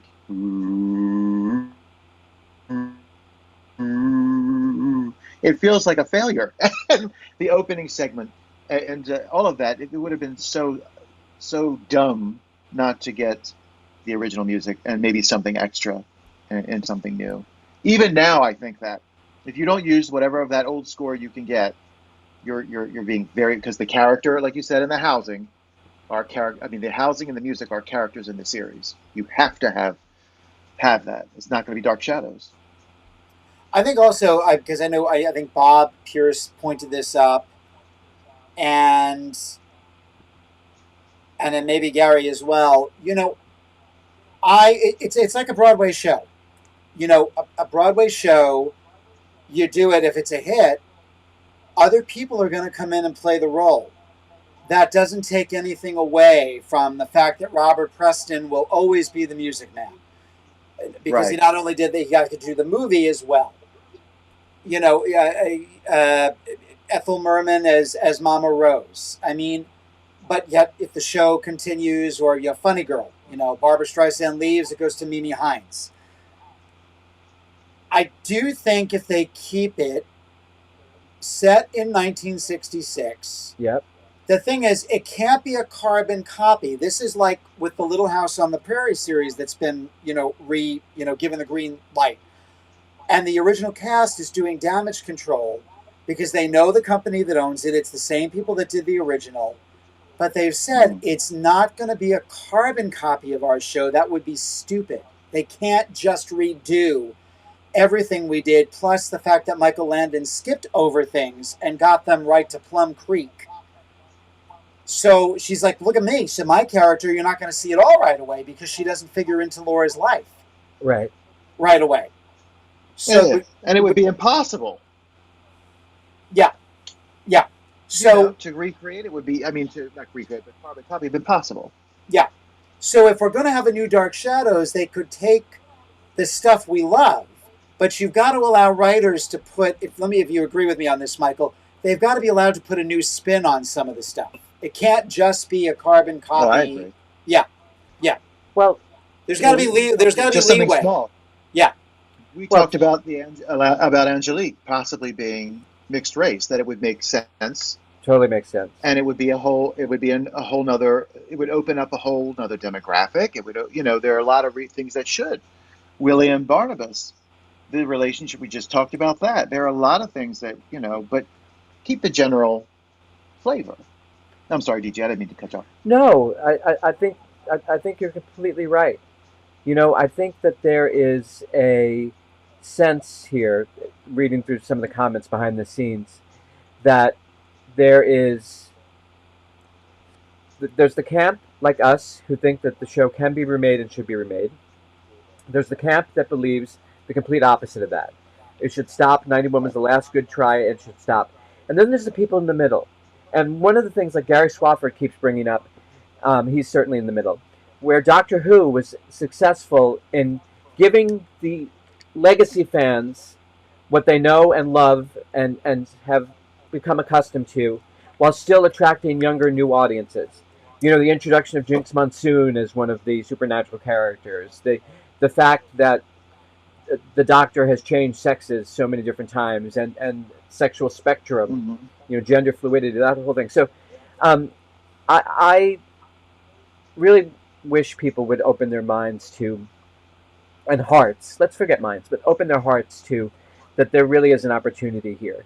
And at some point in the near future, we're going to be doing an episode that looks at the last property derivative that we haven't covered yet, which is the Johnny Depp movie. And I know there are a lot of people who are, Danielle has told us how difficult it is to talk about this property amongst the fans. So we'll all go into that one with an open mind and an open heart. So. Well, there you have it. I mean, that's what, again, with Little House. And again, maybe I love Little House because I grew up with it and it's a period piece. Me too. Again, which Allison pointed out, Allison Arngrim, Nellie Olson, period pieces are in. People do love these period pieces. But they're all, Allison, Dean Butler, and Melissa Gilbert have all said, you gotta go in with an open mind. You can't just say, oh, it's not. First of all, Melissa Gilbert did Little House the musical. It never made it to Broadway, but she toured all around and she was playing Ma. And she said, well, there's a good reason for that, because if I had played Laura, it would have been whatever happened to Laura Ingalls. Oh, like whatever happened to Baby Jane. It would have been like Baby Jane, it would have been, absolutely ridiculous. I can't play little Laura anymore. She did say, I would love to play Laura as a grown woman when she started writing the books, but she's like, I can't play little Laura Ingalls anymore. The ship has passed. But you gotta at least give it a chance to, don't go in saying, I'm not going to like it. That's it. That's all. Yeah. Yeah. Agreed. The thing about this is Jonathan Frid said, I could never play Barnabas again, and the one interview said, because of this. I've aged. I've got a little bit more weight on me. I'm a little bit over. Barnabas is eternal. Jonathan Frid is not. And the thing about it is, you don't want an actor. These guys can tell you, even when you're doing tribute, you do as much as you can without degenerating into an impression. You don't ever want to, and I think that what happens sometimes is, although I think Depp did a good job at this, you're going too close to an impression if you try to keep too much of the old in, and you don't want that. You want them to have a reflection of the original characters, to bear like looking through a glass darkly, but not impersonating Jonathan Frid or Grayson. So that's why you do have to allow for it. Otherwise, it's not genuine anymore. It's not a genuine work. So I agree. Open heart. There's a dance there, though, Michael, to the point that you're making. And the dance is, where do you find the happy medium of having a loving, accurate tribute without doing a impression that often what happens in that camp is it becomes caricature, and that's kind of the uniqueness and part of the problem where I think Depp was really great, except for the choice of the white makeup. Oh, 100%. I'm with you. All that stuff. Yeah. So I don't mean to hijack this with the Depp conversation. I'm no, because no, it's necessary. Yeah. In watching this again, I said, I liked this. I would watch the WB pilot on a loop before I would watch Night of Dark Shadows once. Yeah, Sorry. yeah. Sorry, not sorry. Ding, ding, ding, ding, ding. I ding. mean, because at least it holds your. I mean, I know where the holes are. I'm like, okay, there's huge plot holes and potholes here that we're falling into. But it did hold my attention, and I wanted more. And I wanted more of that pilot. I'm like, we need another hour here. That's my main complaint. I didn't have any issue with the casting choices. Again, Alexander Gould as David, he broke my heart. Yes, I That agree. scene with Brilliant. Roger, where you see what a douchebag Roger is. Well, the child is begging his father. That's tragic. Yeah, Yeah. exactly. Begging his father. Yeah, I agree with you. So, from a casting perspective, again, I can't fault them for anything on the casting. I just think it's too rushed. It's too fast. But again, oh, we got to go for those teenagers that love to watch. I'm dating myself here. Music videos. It's that kind of, Well, now social media has made it 10 times worse. TikTok has made it 10 times worse. Laura Parker said that. When she talked about you can do things in the theater that you can't do in a virtual show. We learned that during COVID, because if you're doing something on the internet, you've got to go like this. Yep. Fast cutaways. Yeah. Yep. Don't do a whole song. Yeah, we learned a lot. Oh yeah. Yeah, and let me bring this up. Michael Fishman, who played DJ on Roseanne, he just put up a post saying, I was in a sitcom back when we did 26 episodes. Whatever happened to those days? And he said, I'm paraphrasing here, but I'm ready for those days of give me a nice, good, full season. And I'm telling you, he said, I've got 5 years in me as a writer. Give me a 5-year sitcom, 26 episodes. Because I'll tell you, you cannot do Dark Shadows 10 or 12 episodes. No. This begs the question about, should it be a soap opera? That would never happen again. It almost did. Well, almost, but that would never. If my wish wish could happen. Yeah, but now but John, they've gotten rid of soap operas, even though they're trying to bring back All My Children. Okay, good point. I'd love to see it on videotape. I love, that's like the Dan Curtis movies. I love the ones that were filmed like Dark Shadows, even though they could edit them. I enjoy Dracula with Palance, but I hate that it looks like a movie. It's filmed on film. Mm-hmm. I like when it looks theatrical. And that's what I love about Dark Shadows, because we've said Dark Shadows was a 5-day-a-week play that had a 48-hour intermission. You've got to watch it as though you're watching a play where things can go wrong. That's what I tell people all the time. If you like theater, then you would like Dark Shadows. If you like live theater, then you would love Dark Shadows. It's right up your alley. That's exactly right. But I'm 100% behind.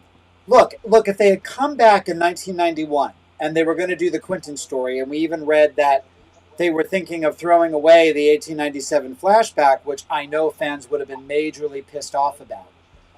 There were plans to maybe toss that aside totally. But if they had that 26-episode commitment, you would have had 13 episodes that dealt with the haunting of Collinwood and the ghost, and then 13 episodes to tell the story.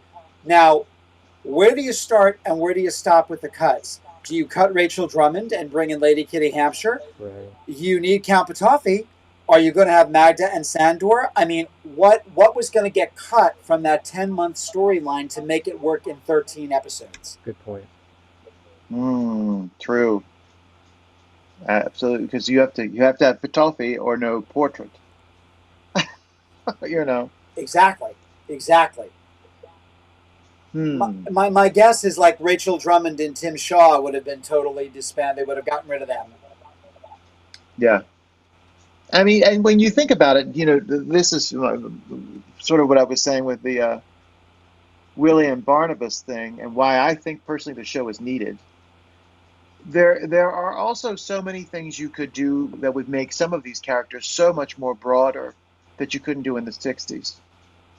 that we can do now, and make it interesting. And I think this show might have provided, from the direction that it seemed to be going in, this show could have provided for that. Maybe more dimension to these characters, more depth.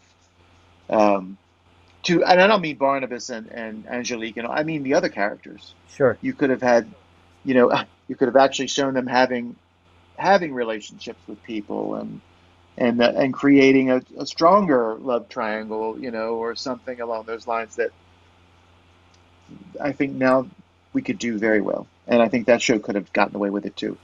My guess is with the WB thing, I have a feeling it would have been like what NBC had suggested. They did not want to go into the past. They didn't want to go for a long period of time. He wanted to stay there, and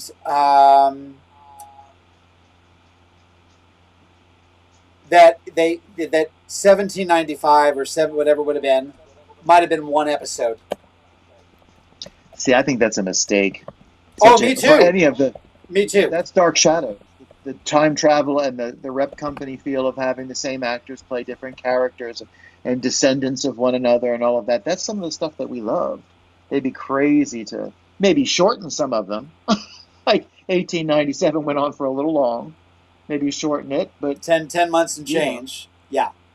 10 months and change. Yeah. But yeah, you do. You need that. And that's the thing. I mean, to tell these stories, I go, what network, whether it's streaming or otherwise, would pick it up and say, can we do 30 episodes? Right.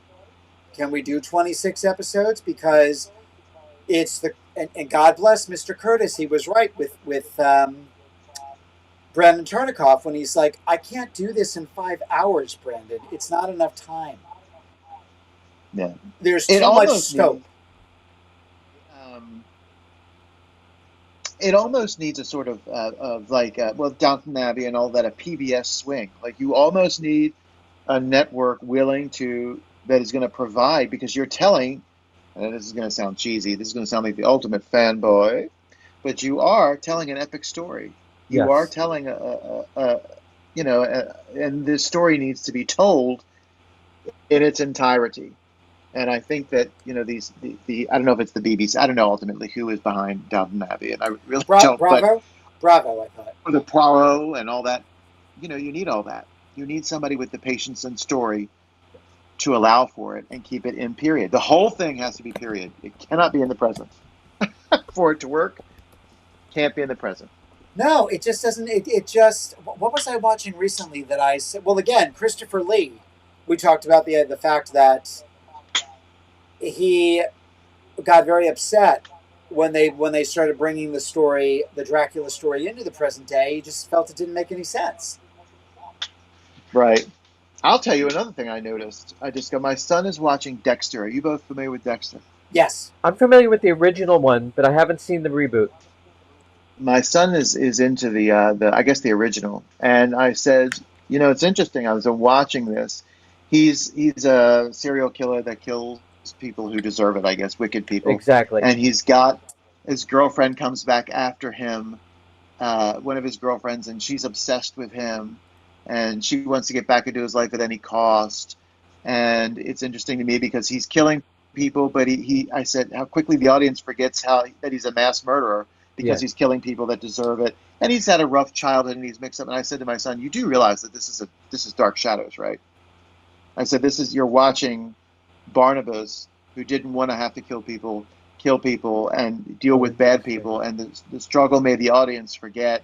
And his crazy girlfriend is definitely Angelique, who tried to burn him alive. And wow, there are heavy elements of Dark Shadows reflected to me in Dexter because of who he is. It's not that he has guilt necessarily about what he's doing, but he's mixed up about it because his father messed him up mentally, and he visits him in his mind as a ghost. And so I was like, you make fun of me, they tease me for loving these silly, but it's still happening. It's the same sort of deal, just in a different setting.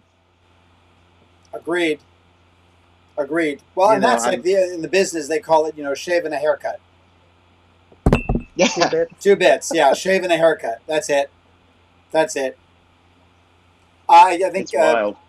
Was it Gary who just brought up about it coming? could it work as a soap opera? Maybe if someone was willing to take a chance. Well, Yeah. Bob Pierce brought up the fact that General Hospital is on its last legs, and they're going to replace it. The rumor is, and it seems to be coming true, that it'll be another hour of Good Morning America with the Robin Roberts magazine show. So that would be. But they are the working death on knell. but they're working on All My Children, and I don't know if it's going to be for nighttime or daytime. Kelly Ripa and Mark Consuelos are working on All My Children. They're trying to get it back on the air. So it's, you know, let's see, outside of time, there's your references. I get what you're saying, Gary, but I mean, now it's in the look. Let me say this. When they greenlit this Mark Perry thing, we were at, you can't make this up, we were at dinner with Marie Wallace at Coogan's, may it rest in peace, all the way uptown. And we had finished our dinner, and it gave us, before dessert, we had permission to look at our phones and see what, and you there, all of a sudden it said, new Dark Shadows series greenlit by CW, whatever. And we started talking, and Marie said, well, it won't be anything like our show, Peter. It's not going to be anything like our show. We talked a little bit about the 91 series. And I said, let me throw this at you, Marie. This is my idea. I said, if you're going to reboot it, it's got to be in the 60s. Because I came along way after that time period when I started watching it. That was 1982. And nobody was dressing like that anymore. And anyway, she went on to say, people loved us. She said, of course, those fashions were the fashion of the time. But now, for your generation, it's become a costume piece within a costume piece. Right. Because you have the fashions and the hairdos of the 60s, and then we go back in time, and you've got those. So I still think, and it's what Amanda Burse said about Stranger Things, which I have not seen. But she said, when she compared the Fright Nights, she said, our Fright Night compared to the Colin Farrell movie.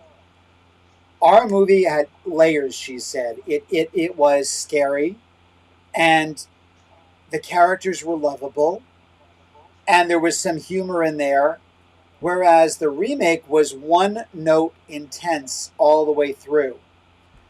And our movie, having been made in 1984, had a naivete. And she said, Stranger Things, this new Stranger Things, they capture the innocence of the 80s. Agreed. And I think that you need to have the innocence and the naivete of the 60s in order for this to work. Just my opinion. I felt the same way about Salem's Lot. As we spoke earlier, they said it was going to be 1975, and I said, oh, thank God they're setting it back in the 70s. Mm-hmm. They didn't have enough time to tell that story. That's the problem with that Salem's Lot. Go ahead, Michael. Sorry, Michael, go ahead. Such an injustice. No, that was such an injustice about that. But I think we brought it up last week. They just figured out who Jack the Ripper was. You can't set it in the now. Unless you're going to have one of those situations where the entire town knows that Barnabas is a vampire, and for some reason, or whatever the hell, everything else that's going on in that family is going on, and you cannot set it now. It wouldn't happen, Although any day they might embrace a vampire now in real life if they might embrace him. But we live in Salem, Massachusetts, and there is a phenomenon from when we lived here 10 years ago. There's something that's changed in the last couple of 3 years where there is a culture of vampirism, and it's not, they don't do the bloodlust and all of that kind of thing, but they're energy vampires. They have their teeth actually put into fangs. It's a whole culture here. Well, that's been going a long time. But there are 3 stores now in Salem when there wasn't one before. Yeah. There are vampire stores. Yeah, we've now gone from the witches to the vampires are starting to infiltrate the town as well. mm-hmm. Yeah. But if you went to the Dracula Centennial, they would do your fangs while you waited. Oh wow. They would make them like actual. Oh no! Oh wow. They file you down. They'd actually take Oh, real your own lethal. incisors. Yeah. Oh yeah, yeah. I mean, I have that. Sadly, mine stayed that way. I never lost my vampire teeth, so I have them Normally. naturally. Yeah, I've got my predominant incisors there. Um, so who knows? I mean, again, I think this was a missed opportunity. I think WB could have, if they didn't like the direction it went in and Curtis didn't like it, they should have brought in another director and maybe just started from scratch. I agree Right. about the colors. I think that those oversaturated, those bright reds and the greens, that might have been a little bit hokey and again, it was very rushed. But Yeah. I don't think the script for what it was. I don't think the script was bad, and I don't think the casting was bad. I don't. Mm-mm. I don't. There wasn't anybody in there that I didn't like. No. But Mm-mm. right, I'm gonna do a Michael here. No cane, no ring, no coat, no Barnabas. No theme song. Well, yeah, the music is its own separate thing, but he should have at least had those. Okay, you can't do the bangs. We've established maybe not every actor can pull that look off, depending upon their facial structure.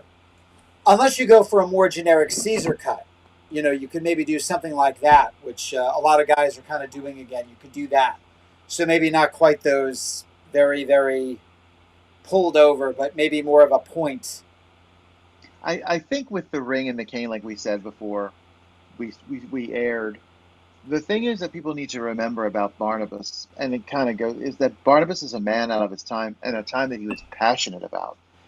And the ring and for the character especially, the ring and the cane are nostalgic for him. They're the very few in the house pieces of his time that he can hang on to, bits of his. I think we can all relate to that family, and it may also makes him more mysterious and just flat out cool. But he would hang on to that. He would hang on to whatever he can of his time. The haircut, that was a nod to Lord Byron. You know how Byron wore his hair. So there are reasons they did all these things, and I think that they count deeply into the character, like that. I think, and all three of the previous gentlemen, you know, Cross, Frid, and even Depp, carried that familial passion and Yes. that passion for their time Yes. beautifully into their series. I mean, he said, and yet people live very successfully without electricity. He says that in the 91. I can't believe you don't have any electric in here. And he says, well, and people live successfully without it for, that was the character, that he's a man of his time, like Oh my Quentin guess. drinking. You don't want to bring Quentin in to make him a teetotaler. What Right. the Right. hell? He's got Exactly. to be or he's dull. Exactly. So, and his character with what they can do, what they're allowed to do on television now, Quentin would soar as a sex addict. He would, he And would soar. oh my God, totally. And Gary, there was a portrait though, Gary. In fact, it was a full length, like they did for Ben Cross over the mantle. It was very Yeah. interesting to me and I thought that was another bit of humor. You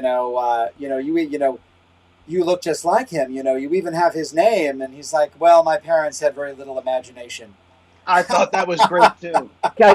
Keep me honest because I remember the portrait too. Obviously, in the portrait, is he holding the cane? No, no, he's handing it No, off. Wow. yeah, he's not So holding the cane. No. What a missed yeah, it looks very opportunity. it looks very presidential. It looks like a portrait of one of the four founding fathers. But This you is bring up an important point, Michael, which again, bringing it like to Bridgerton, which this one got me to watch near like the tail end of when the pandemic was starting to really, and we watched it. And I mean, one of the things that show had going for it was when you see sex and period pieces, yep. it's a huge selling point. So this may not be a Dark Shadows if it was that you could run home from school to watch, Sure. If we're going to go down that road, because I'll be honest, that was one of the selling points to me, and it's a good story. Make no mistake, Bridgerton they're good stories, but it's also that sexiness that draws you in. So you're going to see, Barnabas, and you're bringing up Quentin. We all know that Quentin was going to the bordellos. He flat All out. I can think of with Quentin is the Brad Pitt character from Legends of the Fall, where he's on the ship with the Sure. women, and he's, I think of Quentin as that kind of, that's the guy, that's the character. You kind of have to have that, and now you can Right. successfully drive home that he was a ladies' man, that him and Beth were having it off. They can actually have it off. I think Quentin would have dipped his toe on the other side of the pool too. I think he was an equal up. The man had his hands in every pie. I mean, when you think about, you Barnabas, and I always say I love when Barnabas casts spells, and he does a little bit more than the normal vampire with the hypnosis and all. Barnabas always takes that step above. Quentin knew all about the occult. He had that affair in Egypt with, who runs off to Egypt to have it off with, with her. We don't know what went on with some of his friends. Absolutely, Quentin was into every damn thing. He was a king. He was a King Solomon if ever there was one. I enjoyed it. I enjoyed it. It was fun going back and watching. Point respected, Gary. I get it. Although, as we got to the end of the show, 1841, parallel time, things were getting a little hotter and heavier. Bromwell and Catherine are post-coital. All right. I think that's where we see her, where he's buttoning up his shirt and she's redoing her sleeves. And so I think if DS had gone into that, if it kept going, that we would have seen... by the time I was watching All My Children as a little boy, the love scenes were pretty racy for, 2 o'clock in the afternoon. Sure. And who wasn't there just about the restrained sex? Who was that? Gary Swafford. I agree. I'm not saying you have to go No. pornography. I don't mean that at all. But I do mean, we were talking about Quentin dipping his toe in the other lake.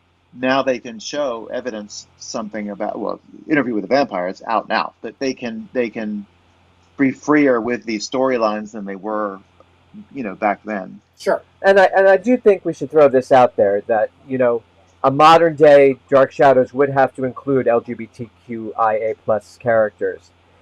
One of the things that I take umbrage with and have for many years and will to my grave apparently is the Dark Shadows fans who don't want to discuss the fact that Jonathan Frid and Keith Prentice and Joel Crothers were gay. And, there are many of us on the spectrum. This panel is I'm gay, Peter's bi, Michael's straight. We come from all different walks of life, but we cannot move forward with a project. It would be unconscionable to move forward with a project that deals with somebody, a lead character who is other, and not have others in the show. Oh, sure. Sure. And I think even that's been alluded to with the sequel series. It was Catherine who said, now that Dan is gone and it's the daughters running the estate, they could maybe get away. He was so heavy-handed with it that the daughters, if given their permission, that they could make the show a little sexier and that they could, you're going to want LGBTQIA representation in there somewhere. Absolutely. So, and you know what, my thing about that too is the main thing that most of us who were actually watching it and seeing what was happening was, it was a show about monsters that pulled you back and said, you're not really a monster. Yeah, exactly. And I think people need that right now. I don't know what you've been told. I don't know who's the Reverend Trask in your life. But you're not a monster. The world is full of shades of gray, and and I think that was what made Dark Shadows so like you said, it would be doing a huge disservice if this is a great point too, because it's not just people who are LGBTQI+, disenfranchised. But disenfranchised. I can't tell you how many people in our lives who we've met through Dark Shadows who are on the spectrum, as an example, who felt other because of that, or friends who are, you know, um, African American, Hmm. who felt disenfranchised because of their race. Sure. So I mean, It really, was across the board. other really has a much larger encompassing tone here. Oh, sure. I did not care for it, but that's because I think they tried to tell too much story in too brief a time. I think if it had been opened up, I would have cared for it more because I am with you both. I think that there wasn't a bad actor in the lot. Hmm. My problem is with the material itself. That's it. Right. It had potential. There was definitely some potential there, but I think ultimately it was going to go down this young demographic rabbit hole, and I didn't want to see karate chops because that's what was happening on Buffy, and that so I'm like, oh god, I so in a way I don't know, maybe it was a blessing that it didn't get picked up, and we'll just have to, you know, why do I think gay guys respond to DS so much? How long do you have, Gary? That is a whole other We're going to do a whole episode on this. episode. Grab Trust me. coffee. Yes. Yeah, we will cover that. We will cover promise that. we'll cover it in But guys, future if you episodes. haven't watched it, I gather that all of you guys have, and gals out there have seen the WB pilot. If you haven't, give it a shot. It's part of the DS legacy. Warner Brothers, I'll tell you what. Why not just put the damn clean copy up for people to watch? Thank you. Because this copy of a copy of a copy is really not doing it justice. So there was some talk if Night of Dark Shadows got restored, maybe they would slap the WB unfinished pilot up on a disc included in there, which would be great. Cool. But at least, just put it up there. You're not going to do anything with it. Just put it up there for people to watch. Or if somebody has a clean copy, put it up there to watch. No one's making money off of it. Gary said he'll wear his crochet skirt. There we go. There we go.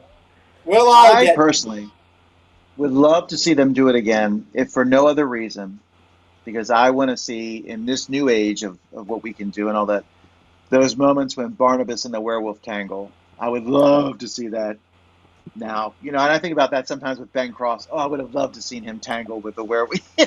What that would have been like. It didn't have to be an all-out fight, Caillou thing or whatever, but melee, but I think it would have been fun. But you know what I wouldn't want? Now, I might be in there. We got to get to Quentin eventually before we wrap this up. Yeah. I think it's a brilliant movie. I haven't seen it in years, but I don't want the werewolf to be the werewolf from American Werewolf in London. I want it to look like a man. I want it to look like a man because that's scary, and I love that movie. That movie scared the crap out of me as a kid. And what they did was brilliant, but I don't want that for Dark Shadows. It's got to be half man, half human. I mean, half. The wolf. man that they kept calling with the man that walked the walking wolf, or what they kept calling him on the original series, the man that looked like a wolf, or something like that. But yeah, no, and he can't destroy all of that. Werewolf would destroy all of Collinwood in moments, eviscerate the town. No, I'm with you, and it's less dramatic. Yeah, Dark Shadows, they have to be dramatic and yeah, theatrical. You want the theatricality of it. Exactly. 100%. Oh, well, it didn't get a fair rap, but what's the question, Michael? We appreciate it. Go ahead, Michael. I was going to say, so ultimately, we're kind of like, we kind of liked it. Wish it had more. Yeah. Ease up on the red, because I loosened up a little bit when you said the music was not definitive, because I was like, where the f is the music? Placeholder music. Okay, well that makes me feel better. Yeah, yeah. So we give it a 3 out of 5. Can we agree on that? 3 stars out of 5 stars. I'd give it 3. I'd give it 3.5. I'd give it 3.5. So we agreed. It's 2 stars out of 5. Okay. Yay. Well, guys, thank you so much for tuning in tonight. It's been a delight. We love you guys. Thank you so much. Please like and subscribe if you're watching this on YouTube. Do it there. Dark Shad-Bros on Facebook. Please, please, please like and follow the Dark Shad-Bros on Facebook. We need to build that page up. And we will have a new and exciting topic for you next week once we decide what it's going to be. And I hope you all have a wonderful week ahead of you. And well, there's not much left of the weekend, so have a great week. And we will come back to the shadows soon.